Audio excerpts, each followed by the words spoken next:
La campana extractora de humos industrial. Hola, ¿qué tal estáis? Soy Luis Bonet y en este vídeo vamos a trabajar en la resolución de una situación que se produce dentro de un proceso industrial de prueba de prototipos. Veámoslo.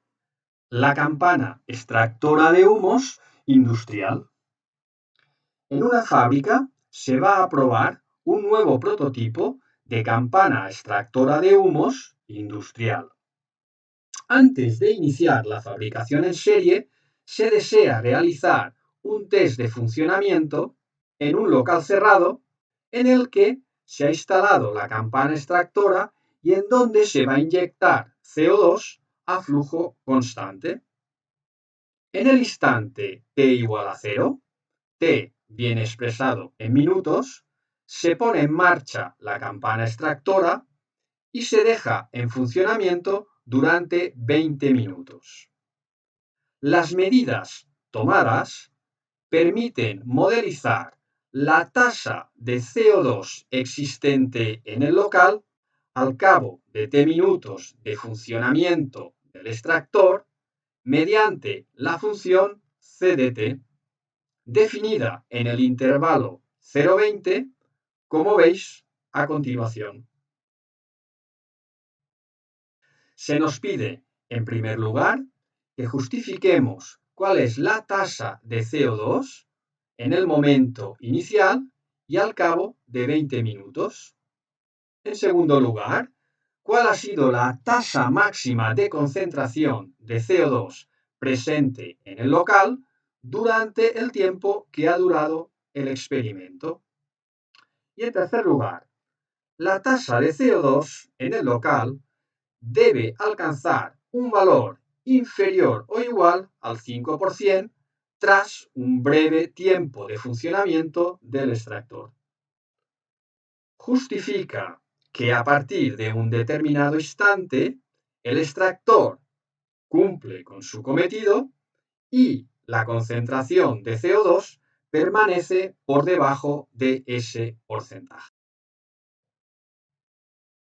Bien, pues para calcular la tasa de CO2 en el instante inicial, sustituimos t igual a 0 en nuestra función, obteniendo un resultado de 0,23.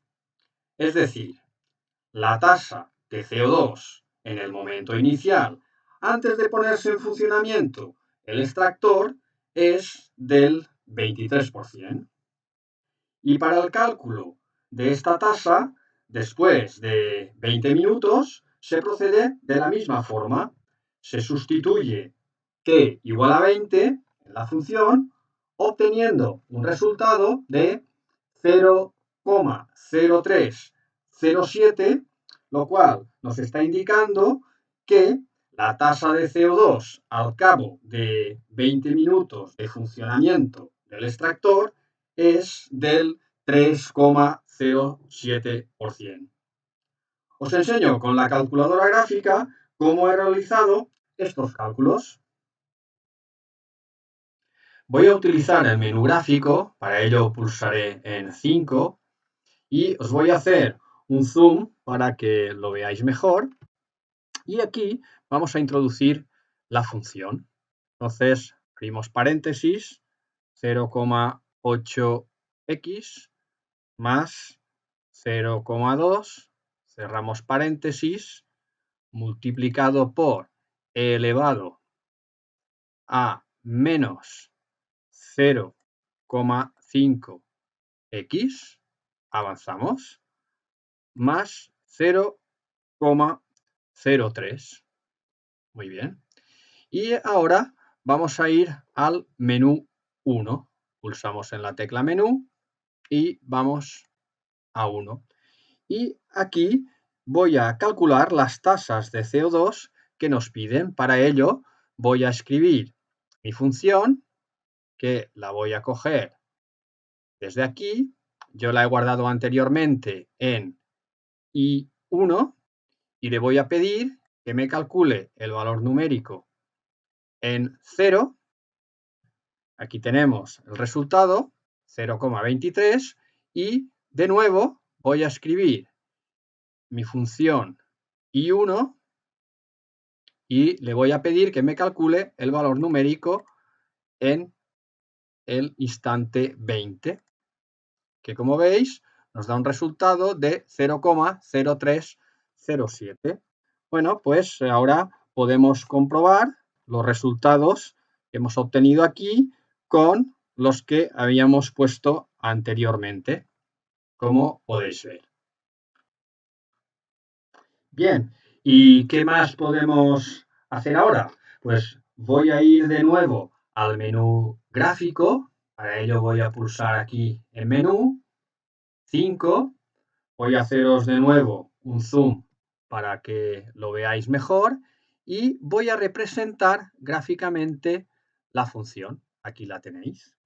Y fijaos que con la gráfica vamos a ser capaces de entender mejor qué es lo que está ocurriendo en este experimento. Y esto seguro que nos va a ayudar con los procedimientos de resolución. Fijaos cómo inicialmente, ¿veis? Aumenta la tasa de CO2 en este local y se llega aquí a un punto máximo de concentración de CO2 y a partir de aquí ya el extractor vemos cómo está cumpliendo con su cometido haciendo que la concentración o los niveles de CO2 pues vayan disminuyendo. ¿Qué os parece? Interesante, ¿verdad? Venga, sigamos. Bien, pues vamos ahora con la segunda pregunta que nos plantea cuál ha sido la tasa máxima de concentración de CO2 presente en el local durante el tiempo que ha durado el experimento.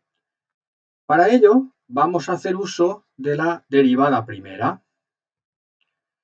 Aquí la tenéis y fijaos que tenemos aquí un producto y tenéis que derivar con un poco de cuidado. ¿De acuerdo? Después agrupamos los resultados sacando factor común y aquí tenéis la expresión que nos ha quedado. ¿De acuerdo? Bien, ahora se iguala a 0 porque de aquí vamos a obtener los puntos críticos. Fijaos que tenemos una ecuación aquí factorizada donde el exponencial, ¿verdad? No es 0, por lo que se tiene que necesariamente este 0,7 menos 0,4t es igual a 0, de donde se obtiene que t es igual a 1,75 minutos. Pues bien, la concentración para este valor 1,75 resulta ser de 0,6970. Y vamos a comprobar los resultados que hemos obtenido analíticamente con la calculadora. Venga, vamos allá. Os hago zoom de nuevo y voy a hacer uso de las posibilidades que me brinda la calculadora desde este menú gráfico. Y para ello voy a utilizar F5 Gsolve y ahora F2 que me va a proporcionar el máximo de la función en este intervalo, que como veis es 1,75, que coincide con el resultado que habíamos obtenido nosotros anteriormente de forma analítica. Ya tenemos nuestro punto crítico. Entonces, para garantizar que se trata de un máximo, se puede estudiar el signo de la derivada primera a la derecha y a la izquierda de este punto. Y con los resultados que obtengamos vamos a rellenar esta tabla. Para agilizar nuestro trabajo, todos estos cálculos los voy a realizar con la calculadora. ¿De acuerdo? Venga, vamos allá. Voy a ir al menú 1 y voy a calcular el valor de la derivada en un punto a la izquierda del 1,75. Por ejemplo, voy a tomar el 1. Entonces, Tenemos aquí derivada de la función. Nosotros la teníamos en I1 en el punto 1 y observamos que obtenemos un resultado positivo. Tomamos ahora un valor a la derecha del 1,75, por ejemplo el 2, y calculamos la derivada. Entonces se tiene derivada de I sub 1 para el punto 2. Y como veis, hemos obtenido un valor negativo. Bien, pues con estos resultados vamos a completar nuestra tabla. Venga. Bien, pues como veis, hemos rellenado la tabla y con estos resultados podemos decir que cuando t es igual a 1,75 se alcanza un máximo relativo. Que además, con los datos que disponemos del apartado A, podemos decir también que se trata de un máximo absoluto. Bueno, pues entonces la tasa máxima de CO2 ha sido del 69,70%. Y además podemos decir, fijaos bien, que la concentración de CO2 aumenta desde el momento inicial hasta transcurridos 1 minuto y 45 segundos, instante en el que se alcanza esta tasa máxima del 69,70%. Y a partir de este momento es cuando la concentración de CO2 empieza a disminuir. Y vamos ya con la última de las preguntas, que nos dice lo siguiente. La tasa de CO2 en el local debe alcanzar un valor inferior o igual al 5% tras un breve tiempo de funcionamiento del extractor. Justifica que a partir de un determinado instante, el extractor cumple con su cometido y la concentración de CO2 permanece por debajo de ese porcentaje. Pues bien, mirad, lo que vamos a hacer en primer lugar es calcular el límite de nuestra función cuando x tiende a infinito, porque vais a ver que nos aporta una información bastante interesante. Fijaos, si calculamos el límite, vamos a escribir esta expresión en forma de cociente, porque de esta forma igual podéis interpretarla más fácilmente, y este límite, cuando x tiende a más infinito, este límite es 0, con lo cual el resultado es de 0,03. Pues bien, ¿qué nos está diciendo esto? Que el funcionamiento continuado del extractor consigue que los niveles de CO2 en el local al final estén en un 3%. Interesante, ¿verdad? Pues bien, continuemos. Observad, nuestra función es continua en el intervalo 0,20. Mirad que está formada por el producto de una función polinómica por esta función exponencial más la constante 0,03, que no presenta ningún problema de continuidad en este intervalo.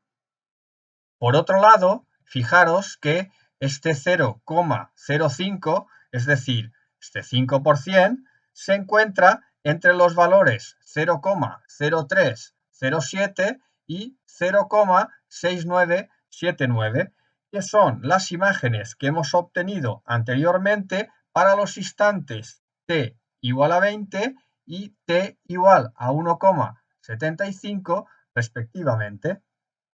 Entonces, ¿qué ocurre? Que por el teorema de los valores intermedios se tiene que existe un instante comprendido entre 1,75 y 20 en el cual la tasa de CO2 es del 5%. Y además, fijaos que en el apartado anterior hemos visto que la función era decreciente en este intervalo, por lo que a partir de ese instante la tasa de CO2 va a permanecer siempre por debajo del 5%. ¿Y qué voy a hacer ahora? Pues bien, fijaos que el teorema de los valores intermedios garantiza la existencia de este valor, pero calcular ese valor no sería, en este caso, una tarea sencilla. Tampoco nos lo pide el problema, ¿verdad? Pero con la ayuda de la calculadora veamos que sí que vamos a poderlo encontrar. Para ello, vamos a ir al menú gráfico. Vamos a representar gráficamente nuestra función otra vez y desde GSolve le vamos a pedir que nos calcule para qué instante la concentración de CO2 es del 5%. Entonces pulsamos aquí en F2, ingresamos el valor 0,05 representaría el 5% y la calculadora nos va a devolver que el instante en el cual ocurre esta concentración es justamente este de aquí, 12,46. Podemos decir, por tanto, que a partir de los 12 minutos y 30 segundos, la tasa de CO2 está por debajo del 5%. Y con esto hemos terminado nuestro problema. Espero que hayáis aprendido muchas cosas y que hayáis disfrutado. ¿Qué? ¿Os estáis preparando para la EBAU? ¿Resolviendo situaciones como esta? Seguro que sí. Además, haciendo uso de herramientas como las que acabáis de ver, se consigue mejorar la comprensión de los conceptos matemáticos. ¿Verdad? Venga, hasta un próximo vídeo.